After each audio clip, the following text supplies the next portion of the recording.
So this video is pretty much my time with the Xbox One, so it's like a sequel to my time with Xbox video.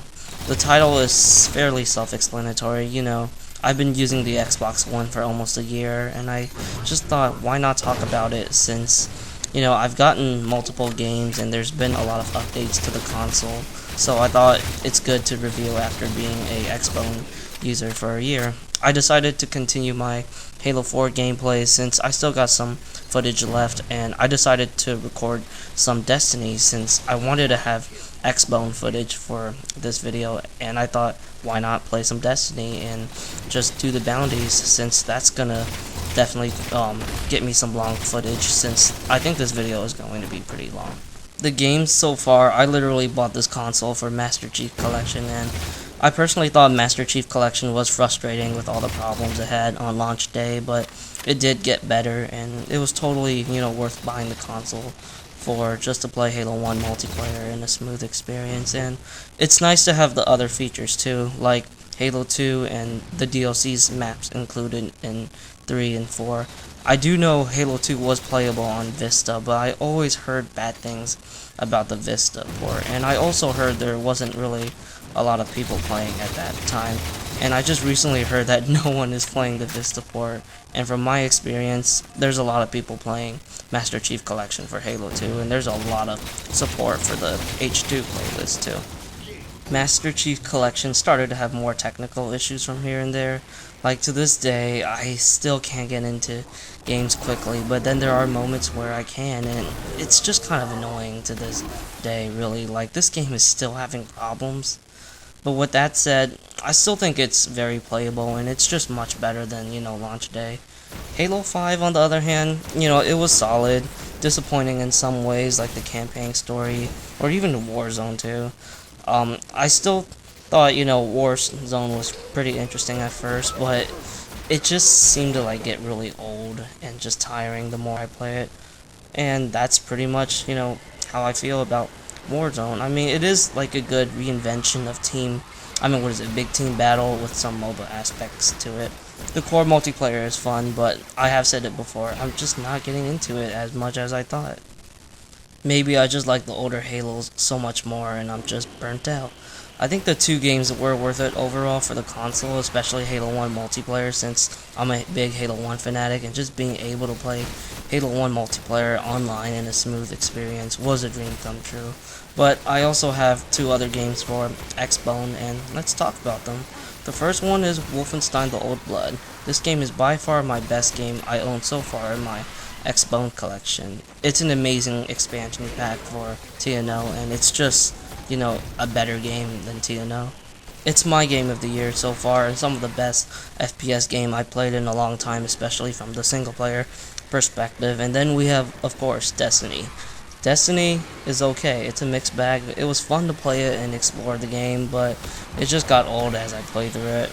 I do, enjoy coming back to it just to level up my character's abilities, since it does have a lot of replay value, but it is so shallow and it just could have been more interesting overall, really.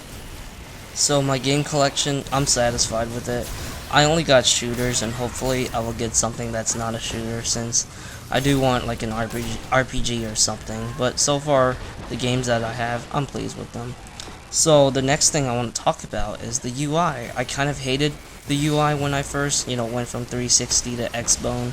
It was so complicated and just not really user-friendly, but with the title update, it is better. I do like how your custom background is actually more visible, unlike where there's so much stuff in the old UI which would block your background picture, and it just looked kind of lame at times due to that.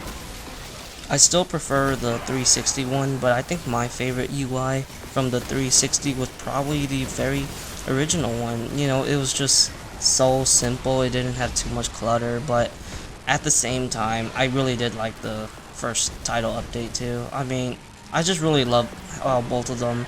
They were just really simple, and it just seemed to fit really well with your custom background too. Okay, the controller. I really like the Xbox One controller.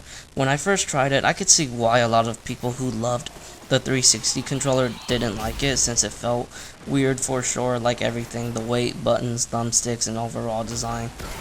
But I really, love it once I got used to the controller, but here's the problem. My controller is only 1 year old, and there's a rather big problem on my left thumbstick. Basically, there's like an extensive dead zone issue with it. I can't move as quickly when I push the thumbstick forward or backwards. It's always moving sluggishly, or sometimes it's stuck. There's a fix that I actually found. If you press the thumbstick, it will actually rectify the issue, and you just gotta keep on pressing it and keep on testing the movement. But here's another problem.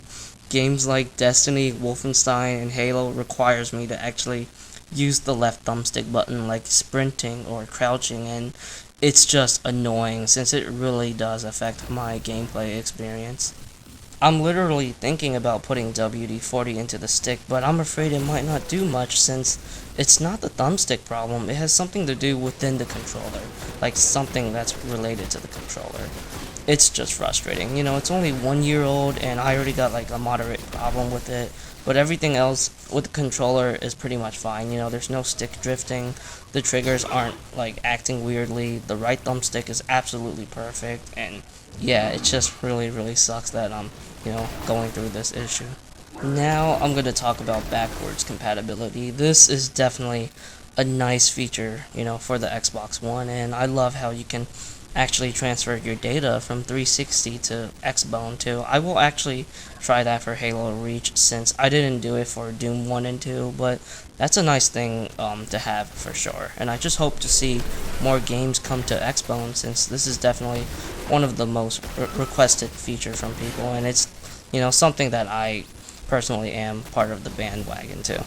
Overall, my time with the Xbox One has been good. I just hate how I'm having controller issues already, and I do hope to play some really good games or, get some good exclusives at the same time, but it's still an early time for the Xbox One lifespan, so we're going to see how it's going to evolve in the next, 2 or 3 years. Overall, the Xbox One experience, it's definitely improving for me so far after a year. I just wish the game DVR could be better. I would like to have the ability to record long gameplay footages like 20 minutes instead of like 45 seconds or a minute.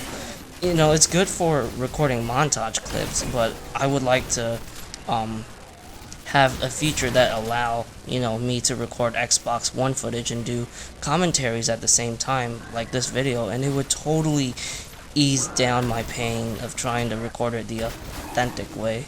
Thank you for watching, and I'm going to do a video for Doom Nation. Keep an eye on it.